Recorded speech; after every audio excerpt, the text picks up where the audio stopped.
మొక్కలు పెరగట్లేదా? ఖరీదైన ఎరువులు కొనాల్సిన అవసరం లేదు. మీ ఇంట్లో ఉండే బియ్యం పిండి లేదా పగిలిన బియ్యం నూకలు ఈ వర్షాకాలంలో మొక్కలకు అమృతంలా పనిచేస్తాయి. కానీ ఈ ఒక్క చిన్న తప్పు చేస్తే మాత్రం అదే బియ్యం పిండి మీ మొక్కలను చంపేస్తుంది. అసలు ఎలా వాడాలి? ఎంత వేయాలి? ఏ మొక్కలకు బాగా పనిచేస్తుంది? చివరి వరకు చూస్తే మీ గార్డెన్లో ఇకపై పెద్ద మార్పు కనిపిస్తుంది. Hi friends, welcome to my channel. అందరికీ నమస్తే. ఈరోజు మనం ఇంట్లో ఉండే బియ్యం పిండితోటే మంచి ఫెర్టిలైజర్ ఎలా తయారు చేసుకోవచ్చు అనే విషయాలు పూర్తిగా తెలుసుకుందాం.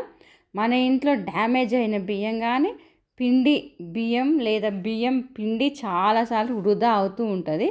కానీ ప్రకృతి ఒక్కటి నేర్పిస్తుంది, ఏంటంటే వృధా అనుకున్నది సరైన చేతుల్లో సంపద అవుతుంది.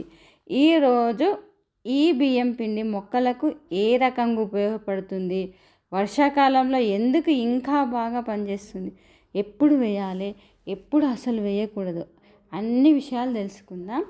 ఇకపోతే బియ్యం పిండిలో ఏముంటుంది అంటే, చాలామంది అనుకుంటారు బియ్యం అంటే మనమే తినేది, అంటే మనమే తింటాము, మొక్కలకు అసలు అది ఏ రకంగా ఉపయోగపడదో అని అనుకుంటాము. ఇది మొక్కలకు చాలా బాగా ఉపయోగపడుతుంది. అయితే ఇది ఒకవేళ ఉపయోగపడదు అనుకుంటే అది పెద్ద అపోహ మాత్రమే. పోతే బియ్యంలో ప్రధానంగా కార్బోహైడ్రేట్స్, కొద్దిగా ప్రోటీన్స్, సూక్ష్మ ఖనిజాలు ఉంటాయి. ఇక ఎగ్ షెల్స్ అనమాట. నేను అన్నీ ఒక దగ్గర పెట్టుకుంటా. ఇది బియ్యం పిండి. ఇంకపోతే ఇక ఎగ్ షెల్స్ని బాగా పగలగొట్టేసి మీరు మీ ఇంట్లో ఎగ్ షెల్స్ చెత్తలో వేస్తురా, ఇక్కడ నుంచి అలా వేయకండి. ఇగో ఈ రకంగా ఉపయోగించుకోండి. మీ గార్డెన్ అందంగా ఆకుపచ్చ రంగులతో మంచి పూలతో మెరవాలంటే ఈ ఎగ్ షెల్స్ చాలా అవసరం అన్నమాట. అయితే ఇది నేల బాగుంటేనే మొక్క బాగుంటుంది. అందుకే బియ్యం పిండి ముందుగా నేలను ఆరోగ్యంగా మారుస్తుంది. ఇకపోతే ఇట్లా చిన్న చిన్న ముక్కలుగా మనకి ఎంత వీలవుతుందో అంత చిన్న చిన్న ముక్కల్లాగా చేసుకోవాలన్నమాట. ఇక్కడ గాలి బాగా వస్తుంది, కొంచెం టైం పడుతుంది అనమాట. మీకు వీలైతే మిక్సీలో వేసుకోండి, చాలా సులభంగా మంచిగా అవుతుంది. కాకపోతే నేను మాత్రం కొంచెం బరకగా చేసుకుంటా, అంటే కొంచెం టైం పడుతుంది మట్టిలో కలవడానికి, బట్ అయినా కానీ మట్టిలో కలుస్తుంది అనమాట.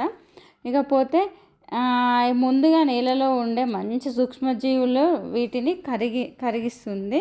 ఇకపోతే మొక్కలను అందుబాటులోకి తీసుకొస్తుంది.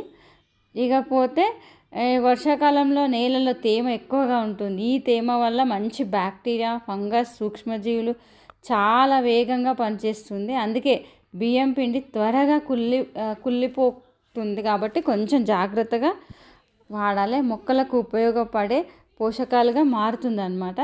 అదే సమయంలో ఇది గినంగా మొక్కలకు చాలా, అంటే వేళ్ళని చాలా చురుకుగా మార్చేస్తుంది.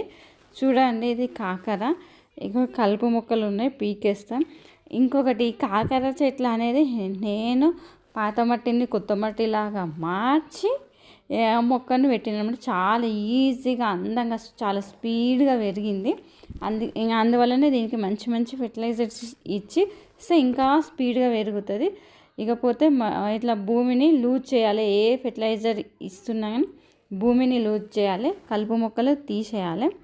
ఆల్రెడీ చాలా లూజుగా ఉంది పైననే, ఎందుకంటే వేళ్ళు కదిలే అవకాశం ఉంది. వేళ్ళు కదిలితే మొక్క డ్యామేజ్ అయిపోతుంది. అందుకోసమని చాలా మెల్లగా తీస్తుంది అనమాట. ఇక చూడండి, గాలి బాగా వస్తుంది అసలు. ఇక ఇట్లా మట్టి వేసేసేయాలి వెంటనే. తర్వాత వాటర్ వేయాలన్నమాట. వాటర్ వేస్తే మట్టిలో ఈజీగా కలిసిపోతుంది. వాటర్ వేయాలి కదా అని చెప్పేసి పడా నీళ్ళు పోయకండి. పోస్తే మొక్క ఖరాబ్ అయ్యే అవకాశం ఉంటుంది అనమాట. అంటే ఆ మట్టిలో మనం ఇచ్చే ఫెర్టిలైజర్ తడిసేంత వరకు వాటర్ వేయాలి. ఇక కొంతమంది ఏంటంటే ఇట్లా ఉంటే ఎట్లా కలిపి వేయాలి అంటారు, చాలా స్లోగా. ఇంకా చెప్పాలంటే ఈజీ మెథడ్ ఏంటంటే ఫోర్క్ ఉపయోగించండి. ఇట్లాంటి వాటి కోసమని ఫోర్క్ తోటి మెల్లగా స్లోగా లూజ్ చేయండి మట్టిని. లూజ్ చేసేసి ఇట్లా ఇవ్వండి. ఇచ్చేసి పైనంగా వాటర్ వేయండి. మట్టి వేయలేకపోతే కొన్ని వాటర్ వేయండి, ఎందుకంటే దాని లోపలికి ఈజీగా పోతుంది కాబట్టి, మట్టిలో తొందరగా కలిసిపోతుంది కాబట్టి మీకు ఎట్లా అనుకూలంగా ఉంటే అది చేయండి. ఇకపోతే ప్రతి మొక్కకు ఇలా ఇస్తూ ఉండండి. ఇది పూల మొక్కలకు, ఆకుకూరలకు, కరివేపాకు, మునగ, మిరప, టమాటా, బెండ, గులాబీ, మందారం, తులసి ఇలాంటి వాటన్నిటికీ ఉపయోగపడుతుంది ఇలాంటి ఫెర్టిలైజర్ అన్నమాట.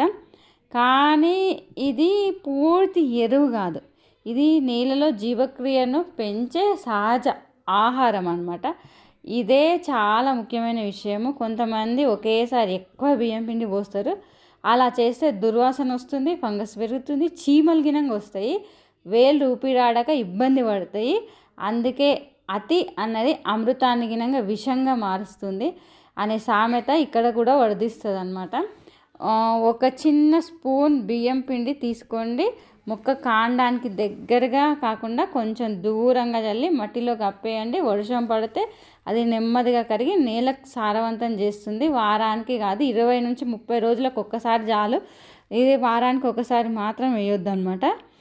ఇంకా మంచి ఫలితం కోసం వర్మి కంపోస్ట్ లేదా పశువుల ఎరువుతో కలిపి వాడితే ఫలితం అయితే ఇంకా బాగా ఉంటుంది అన్నమాట. ఇక నేనంటే ఎగ్షెల్ తోటి కలిపి వాడుతున్నాను అనమాట. చూడండి ఎంత బాగా పూలు వచ్చినాయి. అసలు ఇంట్లో ఉన్న బియ్యం పిండి అంటే డ్యామేజ్ అనేది బరకగా ఉంటాయి చూడండి, అట్లాంటి పిండి వినంగా యూజ్ చేయొచ్చు. అంటే లైట్గా నూకలను ఇసురుతారు కదా, ఇసిరిన పిండి వినంగా బాగా ఉపయోగపడుతుంది అనమాట. ఇక ఇట్లా నూకలను గినంగా వృధా చేయకుండా సరైన పద్ధతిలో మొక్కలకు ఉపయోగిస్తే నేల ఆరోగ్యం మారుతుంది, మొక్కలు పచ్చగా పెరుగుతాయి. కానీ మోతాదుకు మించి మాత్రం అస్సలు వాడకండి. ఇలాంటివన్నీ యూజ్ చేస్తూ ఉండండి. మీ మొక్కలు చూడండి, మందారం పూలు గినంగా ఎంత బాగా వచ్చినాయి. అసలు మీరు గినంగా మీ ఇంట్లో ఇంత బాగా రావాలి అంటే, మీ మొక్కలు ఇంత బాగా రావాలంటే తప్పకుండా ఇట్లాంటి ఫెర్టిలైజర్స్ ఉపయోగించండి. చాలామందికి ఒక డౌటు, వర్షాకాలంలోనే మొక్కలు ఎంత బాగా పెరుగుతాయి ఎందుకు అనేది. వర్షాకాలంలో వాటర్ అనేది పైకి వెళ్ళి పడుతుంది, ఇట్లా ఆకులపైన డస్ట్ ఉంటే పోతుంది. అందువల్ల కిరణజన్య సంయోజక్రియ బాగా జరుగుతుంది అనమాట. అందువల్ల గినంగా ఆకులు పచ్చగా మొక్కలు పూలతోటి అందంగా మారుతూ ఉంటుంది అనమాట. మనం గినంగా మొక్కలకు వాటర్ ఇచ్చేటప్పుడు పైపు పైన పెట్టేసి డస్ట్ పోయేలాగా ఇవ్వాలి. ఇచ్చినప్పుడు మొక్కలు చాలా బాగా ఎదుగుతాయి అన్నమాట. ఈ టిప్ మాత్రం తప్పకుండా పాటించండి. మీ మొక్కల్లో కొంచెం అంటే వర్షం నీళ్ళ అంత కాకపోయినా కానీ కొంచెం ఈ టిప్ చాలా బాగా పనిచేస్తుంది అన్నమాట. ఇకపోతే ఇలా మీరు బియ్యం పిండిని మీ ఇంట్లో ఉపయోగిస్తురా నాకు కామెంట్ రూపంలో తెలియజేయండి. ఇక అది ఏ రకంగా ఉపయోగిస్తురు అనే విషయం కనుక కామెంట్ రూపంలో తెలియజేయండి. మళ్ళీ మరో ఉపయోగకరమైన వీడియోతోటి కలుసుకుందాం. Thank you so much.